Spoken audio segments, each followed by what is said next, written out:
Tu crois que tu as de l'ambition? Et si je te disais que ton ambition t'épuise parce qu'elle ne t'appartient même pas? Si tu es entrepreneuse et que tu te sens frustrée malgré tous tes efforts, cette vidéo est faite pour toi. Prépare-toi, on va démasquer le vrai visage de ton ambition et il n'est pas toujours très glamour. Bienvenue sur Influence Cosmique. Dans cette vidéo, je vais te révéler la face cachée de ton ambition et te montrer pourquoi tu galères à réussir. Wow! On va aller décortiquer deux choses essentielles. Comment arrêter de courir partout comme une poule sans tête, parce qu'on va pas se mentir, toi et moi. Être entrepreneuse, c'est apprendre à jongler entre la com, la création d'offres, les clients, les réseaux, sans vraiment savoir où tu vas. Tu fais 1000 trucs à la fois, mais rien ne décolle. C'est épuisant et on tourne vraiment en rond.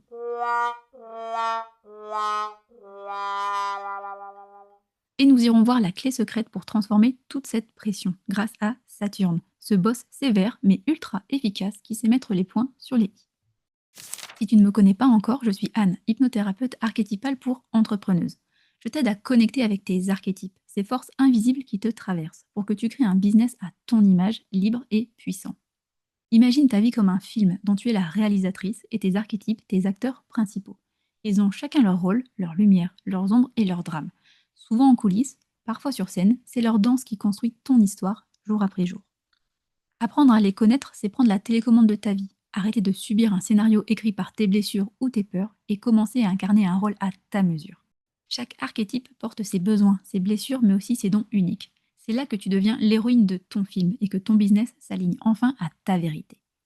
Mais si tu les ignores, tu deviens alors simple figurante, prisonnière de schémas répétitifs, cognant contre des murs invisibles, t'épuisant à courir après un succès qui ne te nourrit même pas. Alors dis-moi, tu restes spectatrice ou tu reprends la caméra, maîtrises tes acteurs et incarnes la version la plus puissante, libre et alignée de toi-même dans ton business?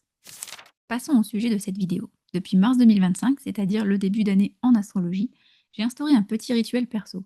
À chaque nouvelle lune et pleine lune, je tire les cartes pour mon business. C'est devenu mon rendez-vous sacré, mon miroir cosmique.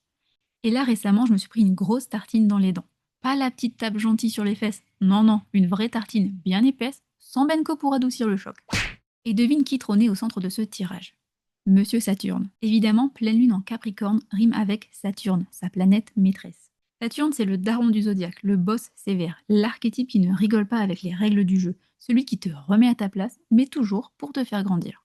Et Saturne, c'est un peu la bête noire de l'entrepreneuse. Et ouais, c'est bien souvent le mal aimé en astrologie.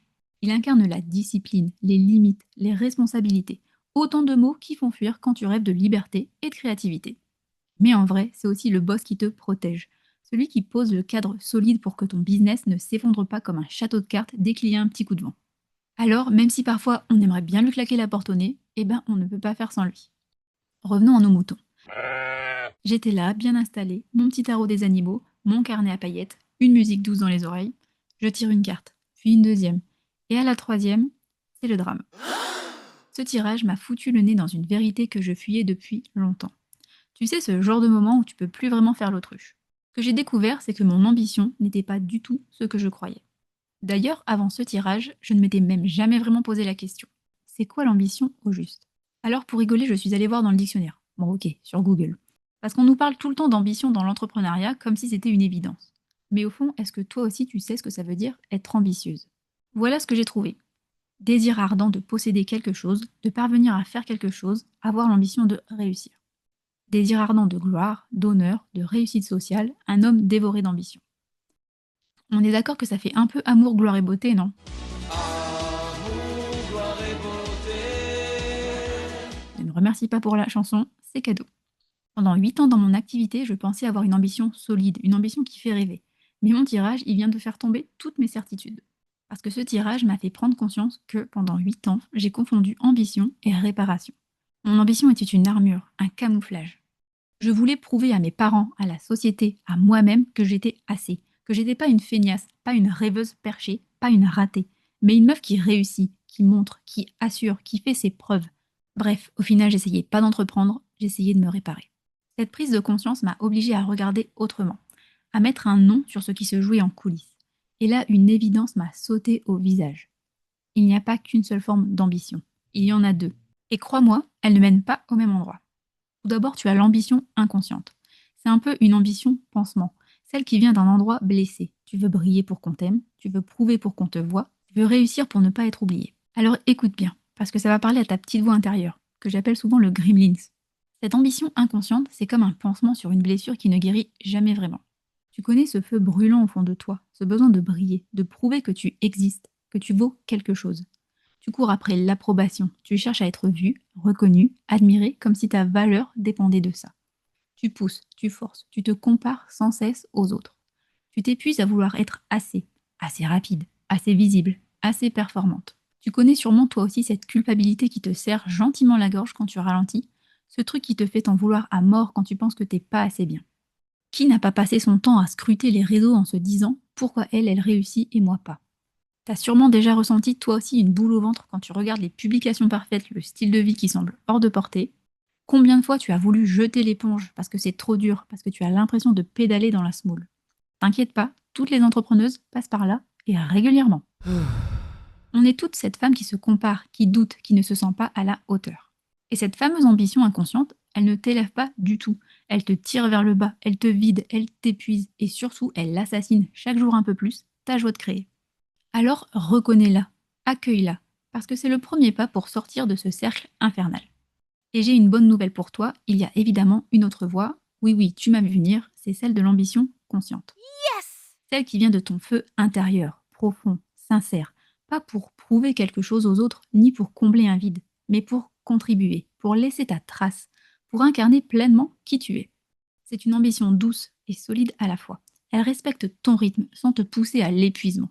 Elle te connecte à tes valeurs, à ta mission, à ta vérité. Elle te met au service de ton essence, pas un idéal imposé. Et surtout, elle te laisse respirer. Cette ambition-là t'inspire, te nourrit, elle t'élève sans te consumer. Elle te donne la force d'avancer avec confiance, en étant pleinement aligné avec toi-même. Bon, maintenant qu'on a mis à jour la mécanique intérieure, on va passer à l'étape supérieure. Parce qu'il y a un archétype dans ta carte natale en astrologie qui te crie ça depuis le début, mais que t'écoutes peut-être pas encore assez. Son nom, je te l'ai déjà donné au début, c'est Saturne. Et il est temps de lui tendre l'oreille, même si parfois il a le côté ronchon du prof qui râle, mais qui t'aime bien quand même.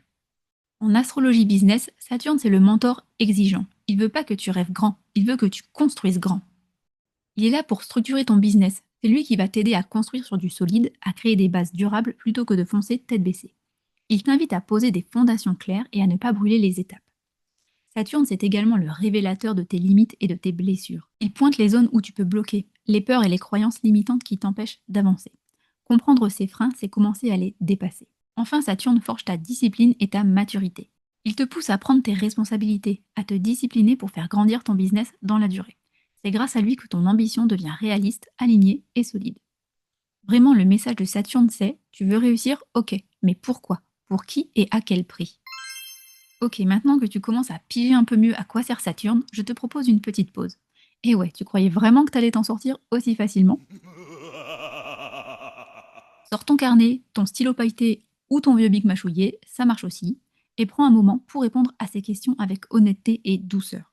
Pas besoin de trouver la réponse parfaite, laisse venir ce qui vient comme ça vient. Accueille avec amour, sans pression. Est-ce que mon ambition me fait sentir libre ou est-ce qu'elle m'enchaîne? Est-ce que je crée à partir de la joie ou est-ce que je cours après un manque? Après quoi est-ce que je cours vraiment?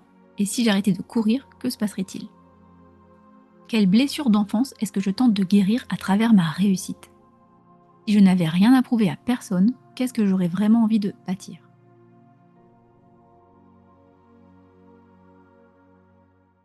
Et tu vois, toutes les réponses que tu viens d'écrire, c'est pas juste de la psycho de comptoir. C'est pas un exercice de dev perso à cocher pour la forme, c'est de l'or brut. La matière première de ton propre scénario. Parce que ce que tu viens d'écrire là, noir sur blanc, c'est ton histoire telle qu'elle est aujourd'hui. Et c'est aussi la base de ta reprogrammation.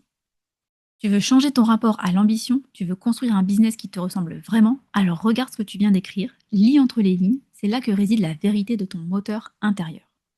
Pas celui que tu as hérité de papa-maman ou que tu as copié sur Instagram. Le tien, celui qui a du sens, de l'élan. Parce que l'histoire que tu te racontes, c'est celle que tu incarnes. Alors il est peut-être temps de changer de narratrice. Et si tu passais de la version je cours après quelque chose à je crée quelque chose. De je dois faire mes preuves à je suis là pour rayonner. De survivante à créatrice. Tu n'es pas là pour coller à un moule, tu es là pour en sculpter un à ton image. Ton ambition réclame la femme consciente, enracinée, créative et libre. Celle qui n'a rien à prouver mais tout à transmettre. celle qui n'attend pas la validation extérieure, mais qui suit sa vision intérieure.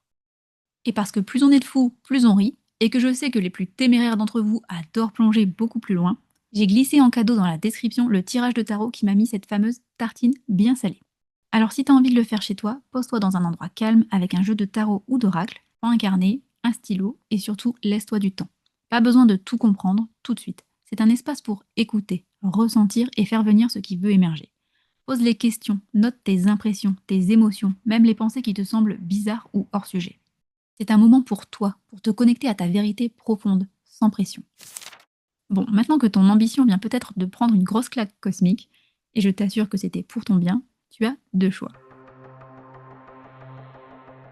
Tu peux refermer ton carnet, retourner sur Insta et oublier tout ça. Ou tu peux continuer le chemin avec moi et aller vraiment rencontrer ton Saturne. Parce que ce qu'on a vu aujourd'hui, c'était que le haut de l'iceberg. Wow. Mais ton ambition, elle prend racine dans ton Saturne à toi. Et crois-moi, il a des choses à te dire. Et j'ai vraiment à cœur et envie de t'accompagner dans l'exploration de Saturne. Dans la prochaine vidéo, on va aller voir le signe astrologique de ton Saturne. Oh yes. C'est le style de ton ambition. Est-ce que tu bosses comme une guerrière, une maman, une artiste, une stratège? Chacune a sa couleur, son élan et son piège. Et dans la troisième vidéo, on ira voir où dans ta vie Saturne te met à l'épreuve. Parce que c'est toujours dans ce coin-là que ton ambition peut basculer. Alors si tu as envie de construire un business solide sans t'écraser la tronche contre un mur tous les 3 mois, 3 mois. 3 mois. tu sais ce qu'il te reste à faire. Abonne-toi, active la cloche et prépare-toi à aller à la rencontre de ton ambition consciente. Je te dis à bientôt dans une prochaine exploration cosmique.